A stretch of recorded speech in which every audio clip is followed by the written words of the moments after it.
Welcome to Coffee with Bridget, and today's coffee is Bean Around the World Jamaica Coconut Rum. And it is really yummy. I love coconut coffees. They are so good.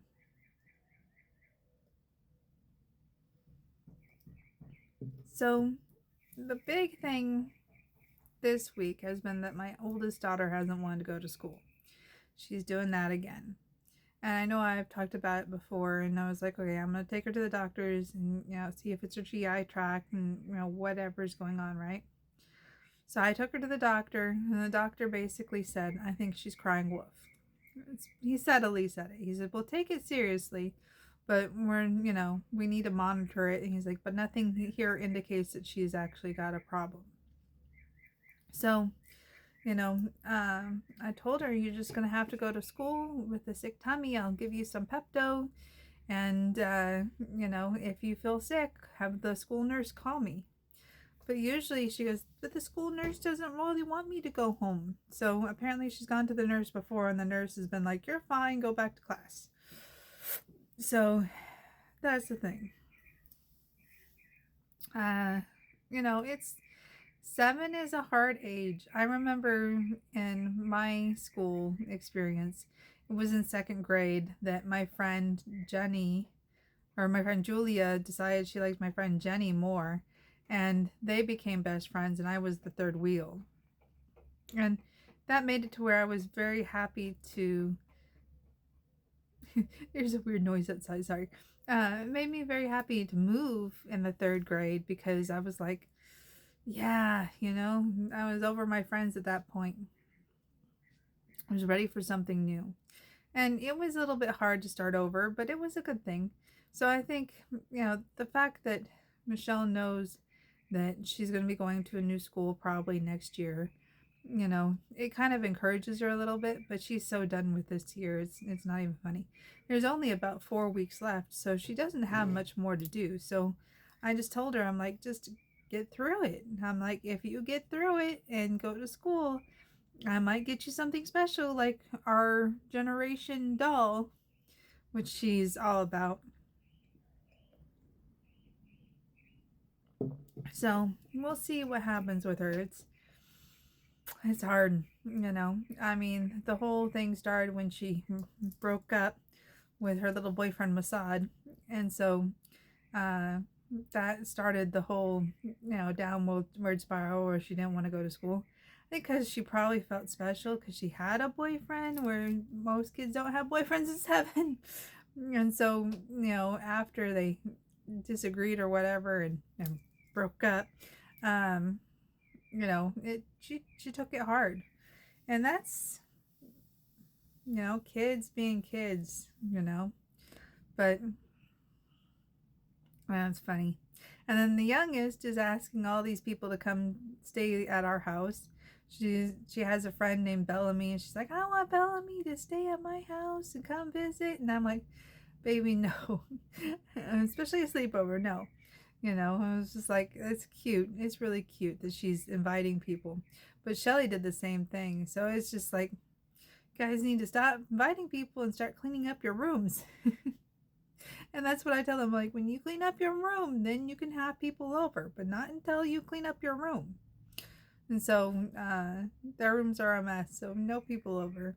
But yeah, it's really funny that the youngest is asking all these boys to come stay or come visit her at her house. It's kind of cute. And I get that Katie would hang out mostly with boys because she is such a tomboy. She loves tractors. She loves construction vehicles. She loves, cars. She loves all the boy things. And she's kind of a rough and tough kid. She's my little tank, as I call her. She falls and she gets back up and she's like, I'm going still.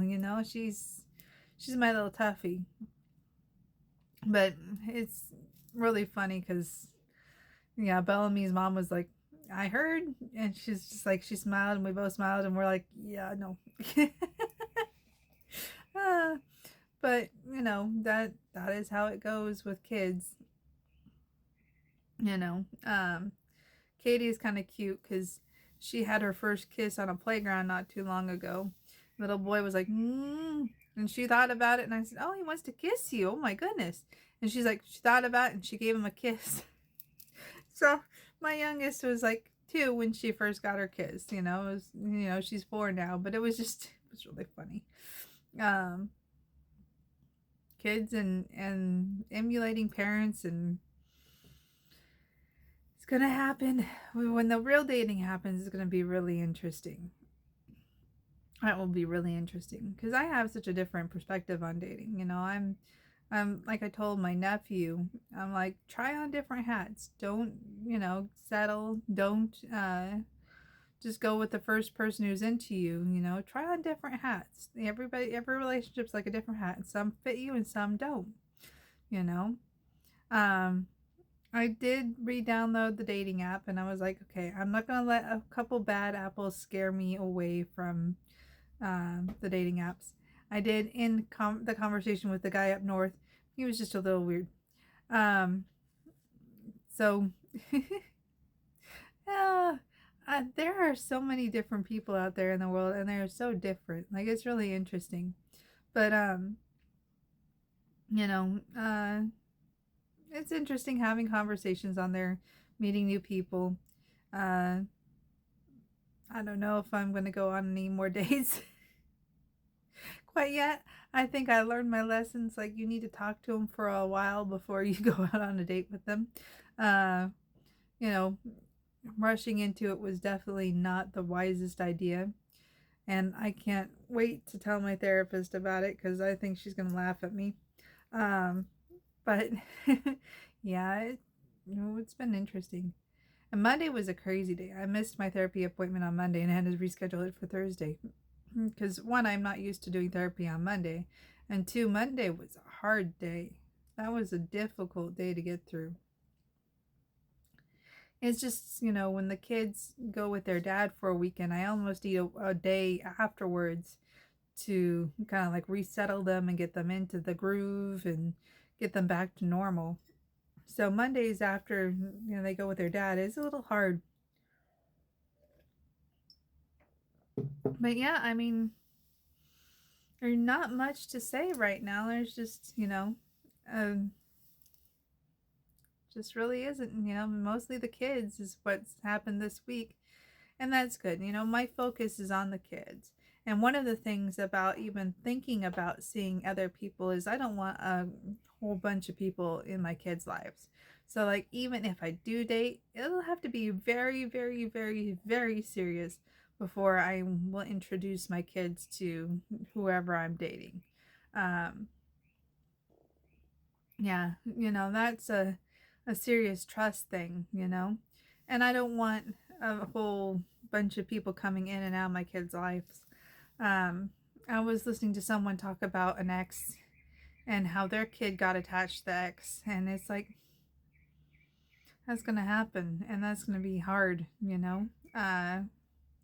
even mentioning that I went on dates around the kids, I didn't want to, so I made videos when they weren't around and stuff, so they'd have no idea I went on dates, and I want to keep it that way. So, they know I talk to friends. They all have friends. So as far as I'm concerned, I'm gonna tell them this is mom's friend. Not someone mom's dating. But yeah, it's getting out there again and just looking. It's intimidating. It's definitely intimidating. But that is pretty much all I have for you today. Just a little chit chat, talking about my daughter, the kids, and a little bit about dating. That's it. So yeah, it's been an interesting week, and we'll see how things go. I'll keep you guys updated on things. So take care, and I hope you guys have a wonderful weekend. And I hope I get back into the groove of doing the oracles next week on Mondays. I don't know what's been going on with Mondays, but Mondays have been hard recently. So take care and have a wonderful day. And thank you for joining me for another Coffee with Bridget. Bye for now.